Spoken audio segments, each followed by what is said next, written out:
না পুরা বুঝি ভিডিওটা দুনিয়া, দেখেন। না বুঝি তোমায়, অনেক মজা আমার আছে। কি দোষ খালি পাপ জমাই।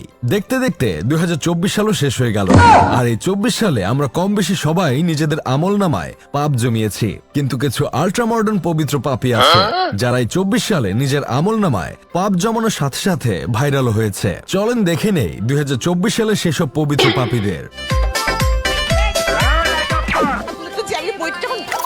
মেয়েকে দেখে তুমি যদি মানসিক শান্তি খুঁজে পাও, দ্যাটস এনাফ ফর ইউ। প্রথমে আসি ড্রপ হুজুরের কাছে।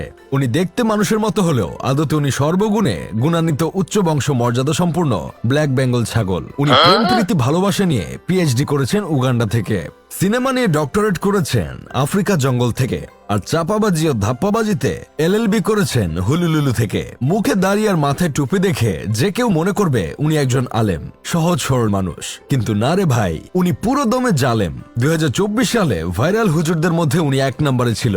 ব্ল্যাক বেঙ্গল ছাগল রেখে এখন আসি রাম ছাগলের দিকে। এই পবিত্র পাপিটার নাম মাওলানা ওমর ফারুক আল আজমি। কওমি কোরআনে হাফেজ এই বান্দা কওমি মাদ্রাসা সর্বোচ্চ সনদ দাওরায়ে হাদিস করেছেন ভারতের আজমগড়ের একটি মাদ্রাসা থেকে।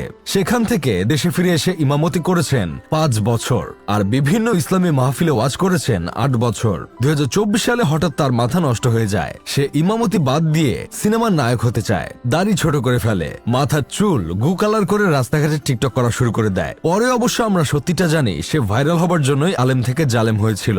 2024 সালে ভাইরাল হুজুরদের মধ্যে উনি আছে 2 নম্বরে। আরবিকে ইংলিশের মতন উচ্চারণ করা মিজানুর রহমান আজহারের দারাজ ভার্সন আসিফ হুজুর আছে 3 নম্বরে। তুমি যদি একটা মেয়েকে দেখে মানসিক শান্তি পাও, তাহলে ইটস এনাফ ফর ইউ, আর কিছু লাগবে না। এই ডায়লগ দিয়ে উনি পুরো দেশ কাঁপিয়ে দিয়েছিলেন। পবিত্র পাপীদের তালিকায় আছে আমাদের ঢাকা বিশ্ববিদ্যালয়ের উড়ন্ত পাতা ডিপার্টমেন্টের কিছু পোলামাইয়া, যারা রোজা রমজান মাসে রোজা রেখে গায়ে রং মেখে সংসেজে বান্দরবানের বান্দরের মতো নাচানাচি করে ভাইরাল হয়েছিল। পবিত্র পাপীদের কথা বাদ দিয়ে এখন আসি কিছু অপবিত্র পাপীদের দিকে।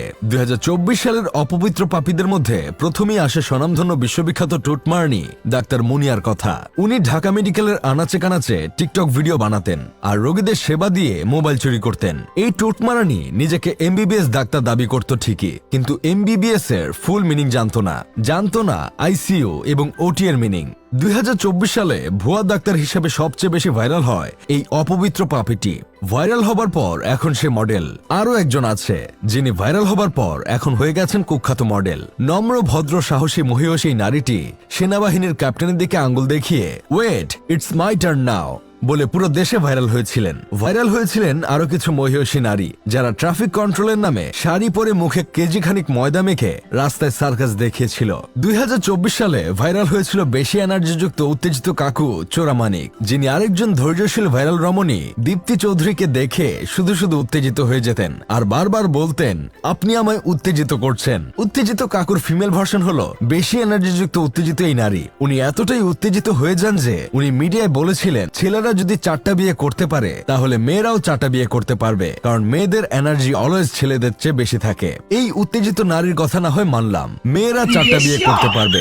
এখন কথা হলো, বৃষ্টির দিন রোমান্টিক আবহাওয়া, আকাশ অন্ধকার হয়ে এসেছে, এখন 4টা রাসেল ভাইপার সাপ একসাথে গর্তে ঢুকতে যাচ্ছে। তখন এই নারী এতগুলো গর্ত কোথায় পাবে? মানলাম আপার নিতম্বে অনেক কারেন্ট, উনার অনেক এনার্জি। রাসেলস ভাইপার সাপ উপরে নিচে মিলিয়ে 3টা গর্ত খুঁজে পেলেও 4 নম্বর রাসেলস ভাইপার সাপটা কি করবে তখন? ও বলতে ভুলে গেছি, 2024 সালে শুধু মানুষ না, ভাইরাল হয়েছে রাসেলস ভাইপার সাপও। ফেসবুকে রাসেলস ভাইপার যে পরিমাণ ভাইরাল হয়েছে, ও যদি মানুষ হতো তাহলে এতদিনে সে আরেক রাসেলস ভাইপারকে বিয়ে করে ফেসবুকে একটা পেজ খুলে বউ দিয়ে ব্যবসা করত, না মানে কাপল ব্লগ বানানো শুরু করত। 2024 সালে ভাইরাল হয়েছিল একটা ছাগল। প্রবাদ আছে, পাগলে কিনা বলে ছাগলে কিনা খায়। এই প্রবাদের যথাযথ প্রমাণ দিয়েছে 24 সালে ভাইরাল হওয়া 15 লাখ টাকা দামের এই ছাগল। এই ছাগল প্রথমে পোলারে খাইছে, পরে খাইছে পোলার বাপকে, আর এরপর ভরা মজলিসে নিজের মালিকের লুঙ্গি খেয়ে ফেলছিল। ভাইরাল হয়েছিল উচ্চ বংশ মর্যাদা সম্পূর্ণ গরু, যে গরুর দাম ছিল 1 কোটি টাকা। 2024 সালে আবারও নতুন করে ভাইরাল হয়েছিল ডক্টর সাবরিনা, বইমেলায় বন্দিনী বই নিয়ে এসে বই হাতে সাংবাদিকদের সামনে কান্নাকাটি, গণমাধ্যমকে জেলখানা ভ্রমণের কাহিনী বলা আর নানাভাবে শরীরে যন্ত্রপাতি দেখিয়ে আবারও আলোচনায় এসেছিল করোনার সময় ভুয়া সার্টিফিকেট প্রদান করা এই মহিষী নারী। বইমেলার কথা যেহেতু বলেছি, সেহেতু সুগার ডেডি মুশতাক আর সুগার বেবি তিশা নেশার কথা তো না বললেই না। ওরা 2024 সালে বইমেলায় 2টা বই বের করছিল। এই কোচে বুইরা দম্পতি সস্তা ফ্রেম পেয়ে বইমেলায় নিজের ছবি আর ফেসবুকের পোস্ট ছাপিয়ে বই বের করে ফেলছিল। শেষমেশ এমন অবস্থা হয়েছিল বইমেলা থেকে এই দুজনকে ভুয়া ভুয়া বলে তাড়িয়ে দিয়েছিল। এখন আসি আমাদের দেশের নিম্নমানের কিছু ছিদ্র নায়িকাদের কাছে, যারা নতুন ভাবে আবার ভাইরাল হয়েছিল 24 সালে। প্রথমে আসি মাহিয়া মাহির কাছে। নির্বাচনে টুটমারা খেয়ে কিছুটা শান্ত ছিল মাহি, কিন্তু আইফোন 16 এর আশায় গানের সাথে যে পজিশন দেখিয়েছিল সেটা দেখিয়ে আবার নতুন করে ভাইরাল হয়েছিল। আলো আসবে গ্রুপে ছাত্রদের গায়ে গরম পানি ঢেলে দেবার পরামর্শ দিয়ে 24 সালে ভাইরাল হয়েছিল অরুণা বিশ্বাস। যৌবনকালে এই অরুণা বিশ্বাস সারা যেন অভিনেত্রী না হলেও বুইরাকালে মনে হয় খাট কাঁপানো নেত্রী হয়ে গিয়েছিল।